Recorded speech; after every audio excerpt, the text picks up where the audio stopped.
To imagine matter to have an existence outside the mind is indeed a deception. The perceptions we observe may well be coming from an artificial source. It is possible to see this in the mind's eye by an example.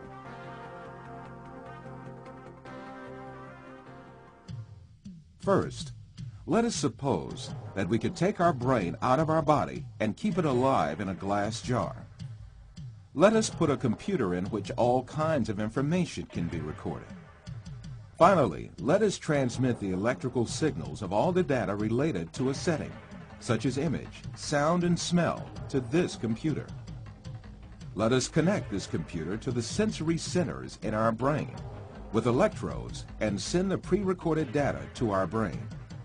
As our brain perceives these signals, it will see and live the setting correlated with these. From this computer, we can send to our brain also signals pertaining to our own image. For instance, we can send to our brain the electrical correlates of such senses as sight, hearing, and touch that we perceive while we sit at a desk. In that state, our brain would think itself as a businessman sitting in his office. This imaginary world would continue as long as the stimulations keep coming from the computer. We would never realize that we only consist of a brain. It is indeed very easy for us to be deceived into believing perceptions without any material correlates to be real. This is just what happens in our dreams.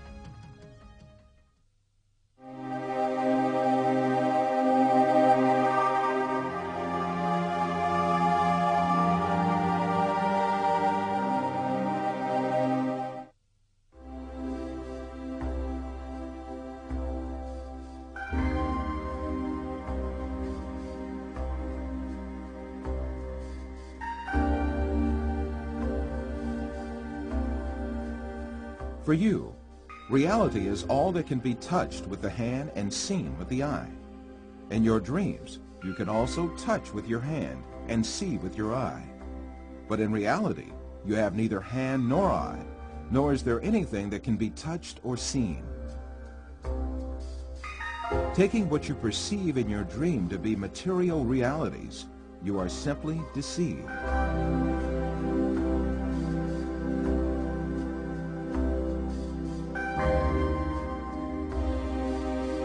For example, a person deeply asleep in his bed may see himself in an entirely different world in his dream.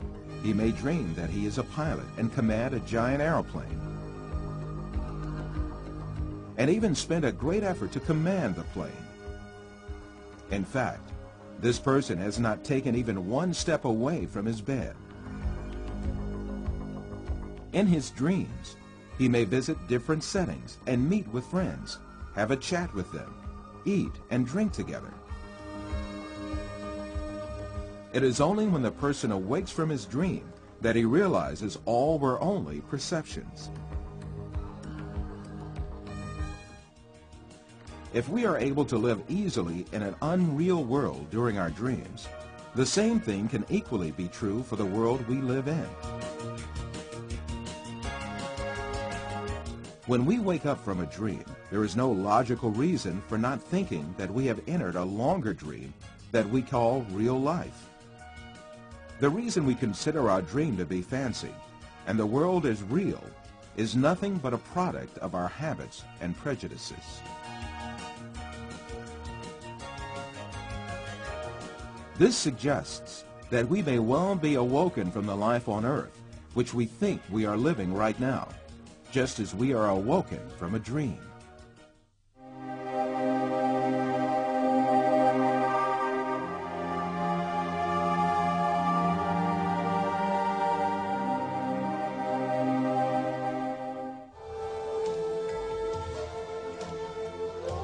After all these physical facts arises the question of primary importance. If all physical events that we know are intrinsically perceptions, what about our brain? Since our brain is a matter just like our arms, legs, or any other object, it also must be a perception just like all other objects. An example will illuminate the subject further. Let us think that we extend the nerves reaching our brain and put it outside our head, where we can see it with our eyes. In this case, we would be able to see also our brain and touch it with our fingers. This way, we can understand that our brain is also nothing but a perception formed by the senses of vision and touch. Then, what is the will that sees, hears, and perceives all other senses if it is not the brain? Who is it that sees, hears, touches, and perceives the taste and smell? Who is this being that thinks, reasons, has feelings, and moreover that says, I am me? One of the important thinkers of our age, Karl Popper, also poses the same question. Since the Greeks, philosophers have been thinking about the ghost in the machine, the small man within the small man, etc. Where is I, the person who uses his brain? Who is it that realizes the act of knowing? As St. Francis of Assisi said, what we search for is the one that sees. In fact, this metaphysical being that uses the brain, that sees and feels, is the soul. What we call the material world is the aggregate of perceptions viewed and felt by this soul. Just as the bodies we possess and the material world we see in our dreams have no physical reality, the universe we occupy and the bodies we possess now also have no physical reality. The real absolute being is the soul. Matter consists merely of perceptions viewed by the soul. Yes, even if we start with the presupposition that matter is real, the laws of physics, chemistry, and biology all lead us to the fact that matter consists of an illusion and to the inevitable actuality of a metaphysical matter. This is the secret beyond matter. This fact is so definite that it alarms some materialist scientists who think matter to be the absolute being. Science writer Lincoln Barnett says in his book, The Universe in Einstein, along with philosophers' reduction of all objective reality to a shadow world of perceptions, scientists have become aware of the alarming limitations of man's senses.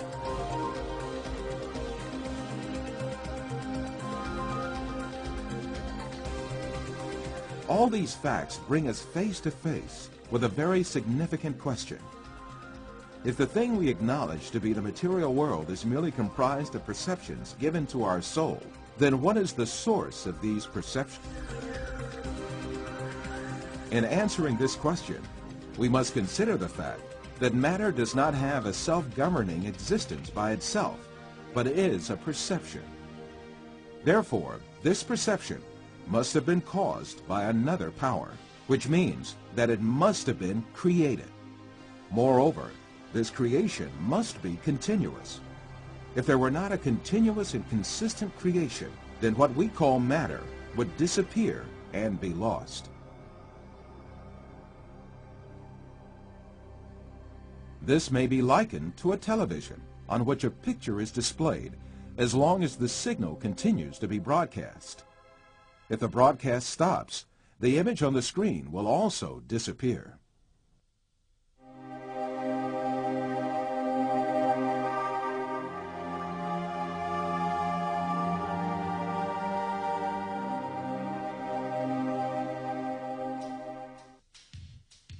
So, who makes our soul see the earth, people, plants, our bodies, and all else that we see? It is very evident that there is a superior creator who has created the entire material universe. That is, the sum of all perceptions, and continues his creation ceaselessly. Since this creator displays such a magnificent creation, he surely has eternal power and might. All the perceptions he creates are dependent on his will, and he dominates everything he has created at any moment. This